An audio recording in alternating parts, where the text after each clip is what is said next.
नमस्कार दोस्तों, जय जोहार। मैं कौशल तिवारी और बिहनिया संध्या में आपका स्वागत है। छत्तीसगढ़ में डबल इंजन की सरकार को अभी 6 महीने पूरे हुए ही हैं, तो सरकार के भीतर खींचतान शुरू हो गई है।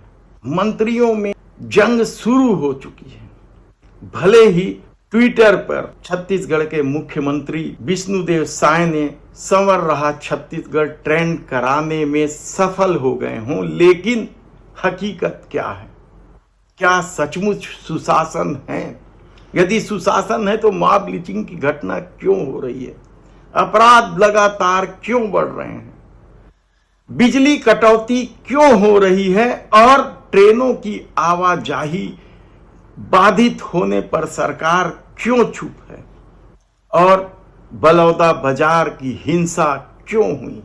क्या ये सुशासन की परिभाषा है? तब क्या इस पूरे अव्यवस्था या फेल होते सिस्टम की वजह मंत्रियों की आपसी तालमेल का अभाव या खींचतान क्या है? किस तरीके से लड़ाइयां छिड़ गई है वर्चस्व की? किस तरीके से अब कला खुलकर सामने आ गया? कल तो कद्दावर माने जाने वाले शिक्षा मंत्री बृजमोहन अग्रवाल ने जिस तरीके से प्रहार किया है वह कम चौंकाने वाला नहीं है। मंत्री पद को लेकर तो उन्होंने कहा ही कहा। उड़ीसा के शपथ ग्रहण समारोह के बाद उन्होंने जो तस्वीर पोस्ट की वह भी कम हैरान कर देने वाला नहीं है। यानी उस तस्वीर से मुख्यमंत्री की तस्वीर ही हटा दी गई या काट दी गई। तो दूसरी तरफ मुख्यमंत्री भी इस शपथ ग्रहण समारोह में गए थे और जब वे लौटे और तस्वीर सामने पेश किए यानी सोशल मीडिया में डाला तो उसमें से बृजमोहन अग्रवाल की तस्वीर हटा दी गई थी।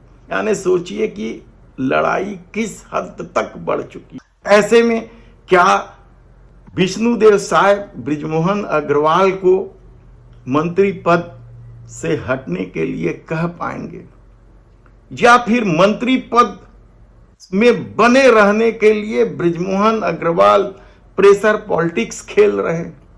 सवाल आप कुछ भी करिए, लेकिन मामला इतना आसान नहीं है और ना ही विवाद इतना कम है, क्योंकि विवाद की शुरुआत तो कई मंत्रियों के खेल से हुई है।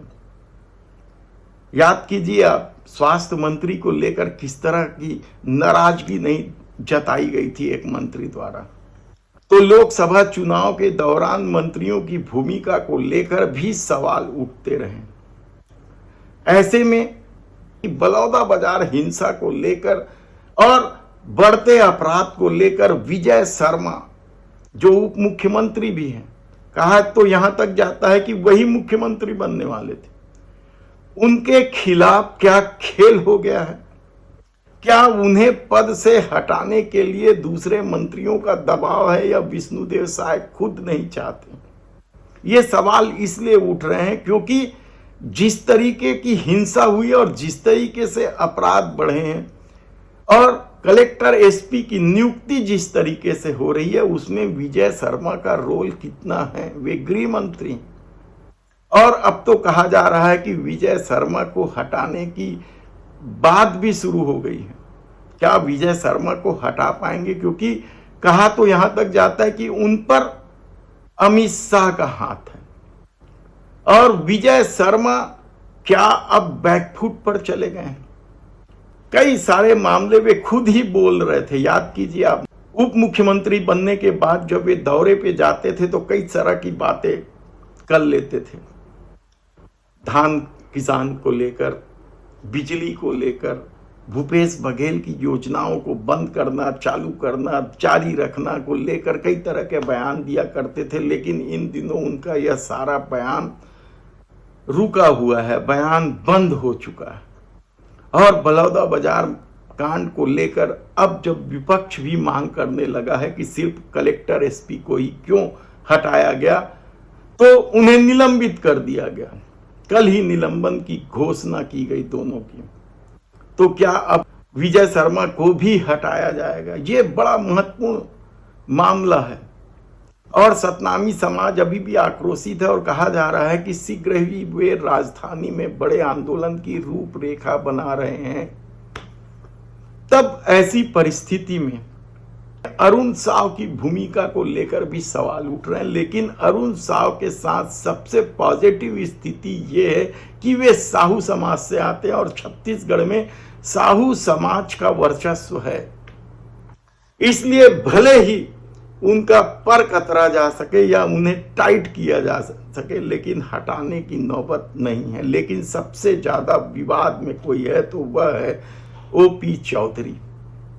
अमित शाह ने, याद कीजिए आपकी किस तरीके से विधानसभा चुनाव में ओपी चौधरी को बड़ा आदमी बनाने की बात कही थी और उन्हें बड़ा मंत्रालय भी दिया गया। वित्त मंत्रालय के अलावा भी उनके पास आवास, पर्यावरण जैसे महत्वपूर्ण विभाग हैं और आईएएस लॉबी से आने की वजह से उनकी आईएएस और आईपीएस लॉबी में अच्छी पकड़ भी है और कहा जा रहा है कि वे पूरे प्रशासन को वही चला रहे हैं। अधिकारी चाहे किसी भी विभाग का हो, ओपी चौधरी के पास ही पहले जा रहे हैं सलाह के लिए। और इस स्थिति को लेकर क्या मुख्यमंत्री असहज हो चुके हैं? क्या ओपी चौधरी इस दौर में मुख्यमंत्री से भी ज्यादा ताकतवर है? हमने आपको पहले ही बताया कि ओपी चौधरी को लेकर किस तरह के सवाल उठते रहे हैं रमन राज में। उसके बाद वे पार्टी में आए थे और 2019 का विधानसभा चुनाव वे हार गए थे और सीट बदलकर इस बार रायगढ़ से लड़े तो वे आसानी से जीत गए और जीतते ही उनकी ताकत बढ़ गई। कहा जा रहा है कि छत्तीसगढ़ में नंबर 1 टॉप पर कोई नेता है तो वह ओपी चौधरी है, जिसकी प्रशासनिक पकड़ तो मजबूत ही है, संगठन में भी उन्होंने आहिस्ता आहिस्ता पकड़ बना ली। लोग तो यह भी कह रहे हैं कि छत्तीसगढ़ में चौधरी की चौधराहट चल रही है। तब ऐसी परिस्थिति में क्या आने वाले दिनों में जब बृजमोहन अग्रवाल और विष्णुदेव साय का कला सामने आ चुका है, एक दूसरे की तस्वीर हटाई जा रही है, तब कांग्रेस की इस पर प्रतिक्रिया भी आप सुन लीजिए। ओडिशा के मुख्यमंत्री के शपथ ग्रहण समारोह में छत्तीसगढ़ के मुख्यमंत्री श्री विष्णुदेव साय सहित तमाम नेता शामिल होने गए थे। मुख्यमंत्री जी के शपथ ग्रहण समारोह के बाद केंद्रीय मंत्री नितिन गडकरी के साथ उड़ीसा के मुख्यमंत्री, छत्तीसगढ़ के मुख्यमंत्री बृजमोहन जी ने फोटो सेशन करवाया है। मजेदार बात यह है कि बृजमोहन जी ने जो ट्वीट किया उसमें क्रॉप करके विष्णुदेव साय को गायब कर दिया है, अब विष्णुदेव साय जी ने जो ट्वीट किया उसमें क्रॉप करके बृजमोहन अग्रवाल को गायब कर दिया है। तो एक दूसरे को भारतीय जनता पार्टी के नेता फूटी आंख नहीं सुहा रहे हैं। ये है भारतीय जनता पार्टी की अंदर खाने की असली हकीकत, ये है भारतीय जनता पार्टी की गुटबाजी। तब क्या आने वाले दिनों में ये कड़वाहट और बढ़ेगी, सत्ता संघर्ष तेज होगा और इस पूरे खेल में कौन ताकतवर होगा, कौन कमजोर होगा, हम आपको बताते रहेंगे।